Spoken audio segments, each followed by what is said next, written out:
Hey everyone, welcome back to the channel. Today's story is about a single father, a trembling cashier, and a moment of kindness so unexpected, it changed two lives forever. David had mastered exhaustion. It sat in his bones like an old ache, familiar and permanent. Every morning before sunrise, he woke up to the soft sound of his 3-year-old daughter Lily breathing in her crib beside his bed. Her tiny chest rose and fell in peaceful rhythm while the world outside waited with bills, responsibilities, and relentless demands. David would lie there for a moment every day, watching her sleep, gathering the strength he didn't know he still had. 5 years earlier, life had been different. His wife, Emma, had been laughter and warmth in their tiny apartment. Then the illness came suddenly, brutally. Cancer didn't negotiate. Within a year, she was gone. And just like that, David became everything: father, mother, provider, comforter, protector. No grandparents stepped in. No siblings lived nearby. Just him and a little girl who still reached for the door some nights, whispering, "Mama." That morning, Lily woke up with a fever. David panicked quietly, the way single parents learn to. He checked her temperature with trembling hands, wiped her forehead with a cool cloth, and whispered reassurances he was not sure he believed himself. She needed medicine, groceries, and a few essentials. So after arranging a neighbor to watch her for 1 hour, he rushed to the nearest supermarket. The store was crowded, noisy, filled with people who moved quickly with carts full of food and worries. David grabbed the medicine first, then bread, milk, fruit, a small toy Lily had been begging for, and a frozen dinner because he knew he wouldn't have the strength to cook later. As he approached the checkout counter, he rehearsed the numbers in his head. He always did. His budget was fragile, balanced on hope and overtime shifts. The cashier was a young woman, maybe early 20s. Her name tag read, Sarah. Her hands were shaking as she scanned items. Not subtly. Not nervously. They shook in a way that made David pause. When she picked up the medicine box, it slipped from her grasp and fell onto the counter with a dull thud. "I'm so sorry," she whispered, barely lifting her eyes. "It's okay," David replied gently, but his concern lingered. As she continued scanning, he noticed tears gathering at the corners of her eyes. She blinked rapidly, trying to hide them. The line behind him grew restless. Someone sighed loudly. Another person checked their phone. Sarah's hands shook harder. David paid for his groceries, but instead of leaving immediately, something in him resisted. A quiet voice inside whispered, "Pay attention." "Hey," he said softly, leaning slightly closer so the others wouldn't hear. "Are you okay?" Sarah froze. Her eyes finally lifted to his. They were red. Tired. Afraid. Her voice cracked. She swallowed. "I'm fine." David hesitated, then gently pointed at her hands. "They're shaking." For a split second, her composure collapsed. Tears spilled freely now. She covered her mouth with one trembling hand. "My little brother, he's in the hospital," she whispered. "He needs surgery. We don't have insurance. They won't operate unless we pay part of it up front. I've been on my feet for 10 hours.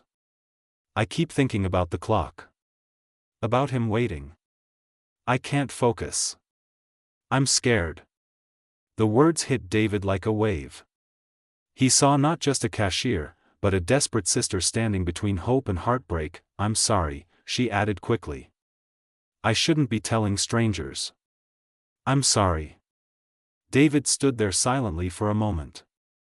Something ancient stirred in his chest. Recognition. Pain. He remembered hospital hallways. Machines beeping. The feel of cold tile floors under exhausted feet. He remembered holding Emma's hand, trembling just like Sarah's. "How old is he?" David asked. 9, she whispered. "He's all I have left." David nodded slowly. Then he did something even he didn't fully understand. He opened his wallet. Inside was the money he had saved for Lily's daycare payment. The safety net he needed. The buffer between surviving and failing that he took it all out that he placed the bills gently on the counter. Sarah stared at it in confusion. Sir, what? This won't fix everything, David said quietly. But it will help today. Her breath caught in her throat. No, I can't, this is too much. I'm a single dad, he interrupted softly.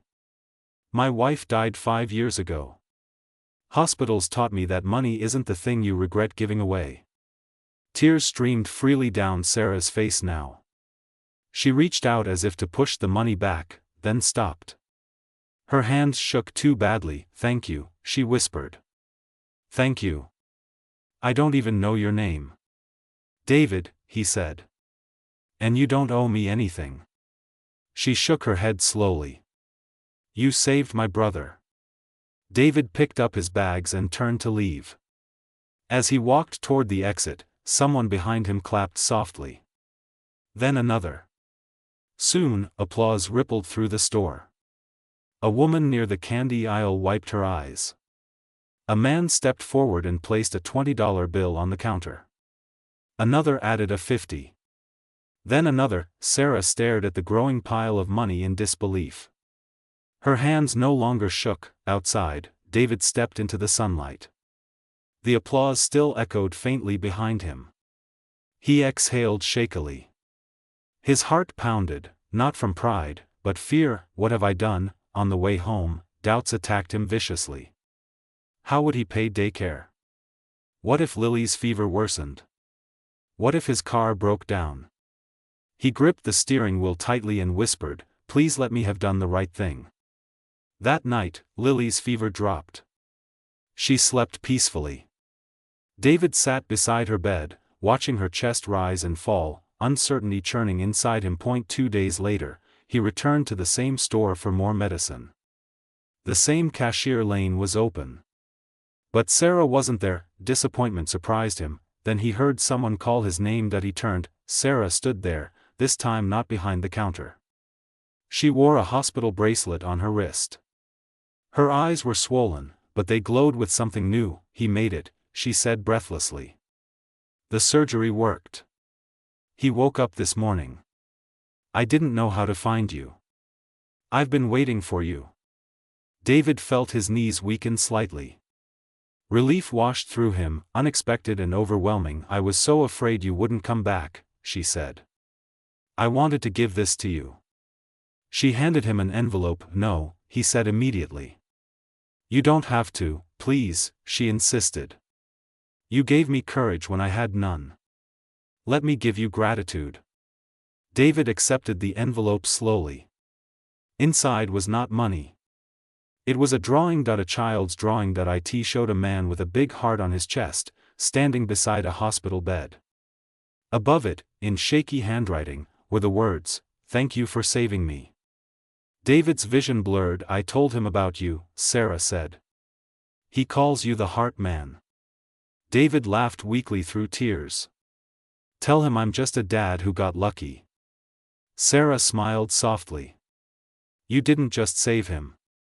You changed me. I was ready to give up that day. You reminded me that strangers can still be family. David nodded, speechless. Weeks passed. Life returned to its steady struggle. Overtime shifts.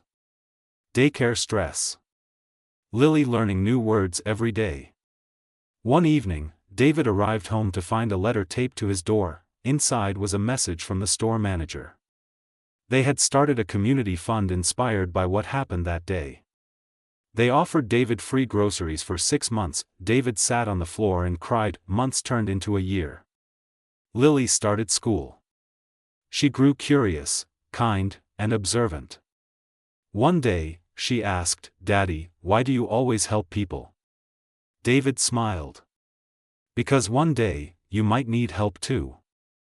One afternoon, years later, David attended a community charity event with Lily. A young boy stood on stage giving a speech. He talked about his sister. About fear. About a stranger who helped when no one else could. David recognized the drawing signature on the poster behind him. The boy looked straight at David and smiled. "This is the man who saved my life," the boy said. The room erupted in applause. Lily squeezed David's hand tightly. "Daddy, that's you." David swallowed hard. "That day changed everything, sweetheart." "But you were already kind before that," she said simply. David realized then that kindness doesn't start with strength. It starts with pain. With the choice to let your suffering become someone else's healing, and in that moment, surrounded by strangers who felt like family, David understood something Emma once told him long ago: you don't lose what you give with love, you multiply it.